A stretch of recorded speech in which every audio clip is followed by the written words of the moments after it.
मार्च 2026 हा महिना कुंभ राशीच्या लोकांसाठी मिश्र स्वरूपाचा पण अत्यंत महत्त्वाचा ठरणार आहे.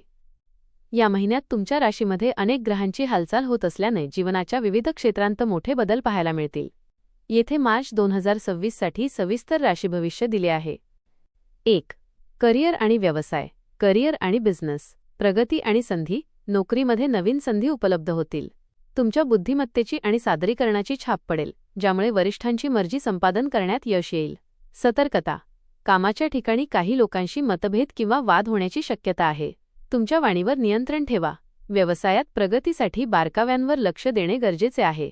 परदेश योग. जे लोक परदेशी शिक्षणासाठी किंवा नोकरीसाठी प्रयत्न करत आहेत त्यांना या महिन्यात चांगली बातमी मिळू शकते. 2. आर्थिक स्थिती. फायनान्स. धनलाभ. गुंतवणुकीतून चांगला परतावा मिळण्याचे संकेत आहेत.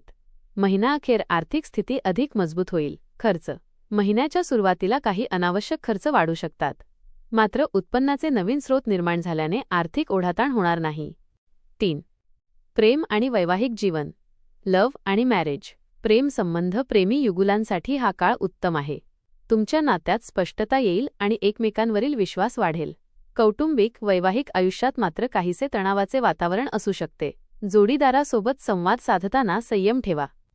लहान गोष्टींवरून वाद घालणे टाळा. 4. आरोग्य. हेल्थ. सावधगिरी. शनीच्या 7.5चा शेवटचा टप्पा सुरू असल्याने आरोग्याकडे दुर्लक्ष करू नका. विशेषतः हाडे किंवा सांधेदुखीचे त्रास जाणवू शकतात. मानसिक आरोग्य. अतिविचार किंवा कामाच्या ताणामुळे थकवा जाणवेल. योगासने आणि आहारावर नियंत्रण ठेवणे फायदेशीर ठरेल. 5. विद्यार्थी एज्युकेशन.